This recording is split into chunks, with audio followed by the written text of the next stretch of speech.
जी हाँ, आज कल एक बीमारी के बारे में बहुत खबरें चल रही हैं, टेलीविज़न पे भी आ रहा है कि कराची में एक ऐसी बीमारी है जो आपके दिमाग को खा जाती है। और अंग्रेज़ी अखबारों की सुर्खियाँ आपने देखी होंगी कि ब्रेन ईटिंग एमीबा। ये क्या है? ये कितना ख़तरनाक है? इससे आप कैसे बच सकते हैं? यही आज की हमारी इस वीडियो का मौजू है। प्राइमरी एमीबिक एन्सेफलाइटिस पैम ये एक ऐसी बीमारी है जो एक अमीबा, जिसे निगलेरिया फॉलरिक कहते हैं, उसके ज़रिए होती है। ये इंतहाई मोहलक बीमारी है। आज तक पूरी दुनिया में सिर्फ 4 लोग इस बीमारी के होने के बाद बच सके हैं। बाकी तमाम यानी कि 97% लोगों की अमवात हुई हैं। पाकिस्तान में आज तक जितने भी इसके केसेस हुए हैं उनमें से कोई शख्स ज़िंदा नहीं बचा। तो ये बीमारी होती कैसे है और इससे कैसे बच सकते हैं हम? इसका जो जरासीम है, जिसे हम अमीबा कहते हैं, और अगर आपने बचपन में बायोलॉजी पढ़ी है तो आपको मालूम होगा कि सिंगल सेल लिविंग ऑर्गेनिज्म होता है ये अमीबा, और ये गर्म पानियों में रहता है। इसका ये वाला अमीबा जो ये बीमारी करता है, इस वजह से जो इसके ज़्यादातर केसेस कराची में सालों से रिपोर्ट होते हैं वो मई से लेकर अक्टूबर के महीनों तक होते हैं। ये एक टेम्परेचर शहर का ऐसा होता है या मौसम का ऐसा होता है जो इस जरासीम के नशो नमा के लिए बहुत मुफीद है। ये होता कहाँ पे है? ये साफ़ पानी के जो भी जोहड़ हो, झील हो, दरिया हो और गर्म पानी के चश्मों में ये पाया जाता है। और आप सवाल करेंगे कि चश्मों में क्यों और गर्म पानी के चश्मों में क्यों? जिस तरह मैंने इसका यही है कि जिस तरह मैंने पहले बताया है कि ये इसको एक ख़ास गर्मी की ज़रूरत है अपनी नशोनुमा के लिए, और ये इसके लिए बेस्ट टाइम होता है। तो ये इन जगहों पे पाया जाता है, हमारी ज़मीन में भी पाया जाता है, दरियाओं की तहों को अंदर भी पाया जाता है। अगर आप गोता लगाते हैं और उस तह को छेड़ते हैं तो ये भी चांस है कि वो जो है इसका ये वहाँ पे इसकी तादाद आपको सामना करना पड़े, इसकी बड़ी तादाद का।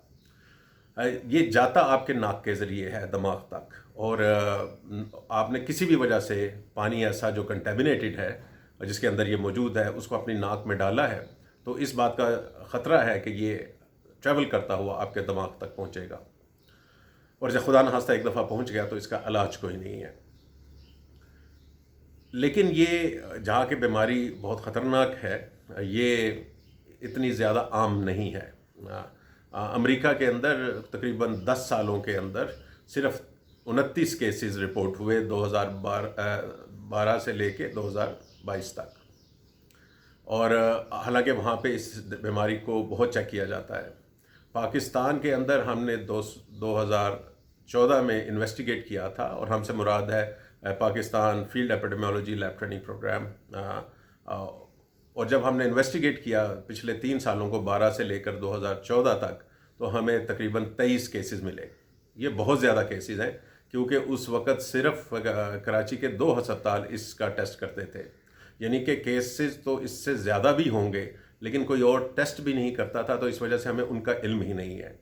तो सवाल ये है कि कराची के अंदर इतने ज़्यादा केसेस क्यों रिपोर्ट हो रहे हैं, नंबर 1। नंबर 2, क्या पाकिस्तान के दूसरे शहरों में इसके केसेस नहीं होंगे? जो पहला सवाल है उसकी तो एक बुनियादी वजह यही थी कि कराची के 2 अस्पताल इसको टेस्ट कर रहे थे रूटीनली, और जब ऐसा कोई मरीज़ आता था, और उसके अलावा पाकिस्तान का कोई अस्पताल मेरे इल्म में नहीं है उस वक़्त ये इनको टेस्ट करता था। तो रिपोर्टिंग तभी होती है जब आप टेस्ट करते हैं, तो कराची आपको ये केसेस बता रहा था। लेकिन ये फिर भी बहुत ज़्यादा केसेस हैं, और 2014 में जब इस आउटब्रेक को हमने इन्वेस्टिगेट किया तो हमें इल्म हुआ, क्योंकि 23 मरीज़ थे, हम उनके घरों तक पहुँचे, GPS कोऑर्डिनेट्स लिए, बहुत सारी चीज़ें हमने देखी और पानी की सप्लाई लाइंस को देखा, तो हमें ये अंदाज़ा हुआ कि एक ऐसा एरिया जिसका पंपिंग स्टेशन का क्लोरीनेशन प्लांट पिछले 2 साल से ख़राब था, वही वो जगह थी जहाँ सबसे ज़्यादा केसेस आ रहे थे। और जब ये इसको शोर मचा और ये बताया गया हुकाम बाला को, और क्लोरीनेशन प्लांट ठीक हुआ, तो 2015-2016 में केसेस उस इलाके में फिर कम हो गए। तो इसका इलाज बड़ा सिंपल है कि आपका पानी साफ़ हो, अगर साफ़ नहीं है आप गारंटी नहीं कर सकते तो क्लोरीनेटेड ज़रूर हो, क्योंकि क्लोरीन पानी के अंदर इसका यकीनी तौर पर ख़ात्मा करती है। अब हर जगह तो आपको ये यकीन नहीं होता कि पानी जो मुझे मिल रहा है वो सही है, तो क्या करें।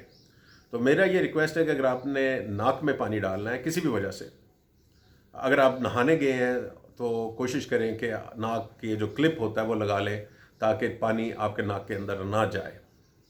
दूसरा, अगर आपने किसी और काम के लिए नाक में पानी डालना है तो इंश्योर करें कि वो पानी साफ़ हो, वो बॉइल्ड वाटर हो आपका घर का, या आपने अपने घर में क्लोरीन की टेबलेट्स मिल जाती हैं टैंक के अंदर, वो डाल के आपने अपनी क्लोरीनेशन पूरी की हो, क्योंकि ये सबसे बड़ा ख़तरा है और यही इसका इलाज भी यही है। होता किन को है, ज़ाहिर है क्योंकि बहुत कम लोगों को होता है। सारे लोग तो बहुत ज़्यादा पानी नाक में डाल रहे होते हैं, बहुत नहा रहे होते हैं, तो फिर ये ख़तरा ज़्यादा किसको होता है? ज़्यादातर ये मर्दों के अंदर आज तक पाया गया है और यंगर मेल्स के अंदर पाया गया है। और उसकी एक बुनियादी वजह ये समझ आती है कि यंगर मेल्स जो होते हैं वो इस तरह की एक्टिविटीज़ ज़्यादा करते हैं, यानी कि दरियाओं में, झीलों में जाके नहाना, स्विमिंग पूल्स के अंदर नहाना। और ये पूरी दुनिया में जो ज़्यादा इसके जो केसेस हैं वो मर्दों में हमें पाए गए हैं। पाकिस्तान के अंदर जो हमने केसेस इन्वेस्टिगेट किए उसके अंदर भी हमें ये मेरा अपना ख्याल है 87% ये मर्दों के अंदर ये केस मिला। यानी कि जो हमारे 23 केसेस जो इन्वेस्टिगेट हुए थे उनमें सिर्फ 3 ख़वातीन थीं, बाकी तमाम मर्द हजरात थे। तो स्विमिंग पूल एक और बहुत बड़ा ज़रिया है जहाँ पे जिससे ये बीमारी फैलती है और लोगों की हलाकतें होती हैं। इंश्योर करें कि आप जिस स्विमिंग पूल में जा रहे हैं वहाँ क्लोरीनेशन बाकायदगी के साथ डाली जाती है। दिन में एटलीस्ट 3-4 दफ़ा उसको कोई चेक करता है अपने साइंटिफिक तरीके के साथ और वो मैयर होता है। अदरवाइज़ स्विमिंग पूल इंतहाई ख़तरनाक जो पाकिस्तानी लोगों के लिए है वो है। इस तरह वाटर स्पोर्ट्स एरियाज़, कोई भी पार्क्स हैं, वाटर पार्क्स हैं, इनके अंदर बाकी बीमारियां तो छोड़ दीजिए, अगर क्लोरीनेशन नहीं है तो ये निगलेरिया का एक बहुत बड़ा मूजब बन सकते हैं। और क्योंकि आप नहा रहे होते हैं, आपको होते भी लग रहे होते हैं, तो उसको इंश्योर करें अगर आप कहीं जाएं और अगर आप मैनेज करते हैं ऐसी जगहों को तो इंश्योर करें कि क्लोरीनेशन प्रॉपर हो रही हो। क्लोरीन की गोलियां आसानी से बाज़ारों में मिल जाती हैं मेडिकल स्टोर्स वगैरह से, और उन पर तरीका इस्तेमाल भी लिखा होता है कि कितने पानी के अंदर आपने 1 गोली डालनी है, 2 गोलियां डालनी है। तो अपना आपका जो वाटर टैंक है इन गर्मियों के दिनों में, तो उसके अंदर अगर आप डाल लिया करें वक्तन फ़वक्तन, तो उससे भी आपको काफ़ी हद तक ये बचत हो जाएगी।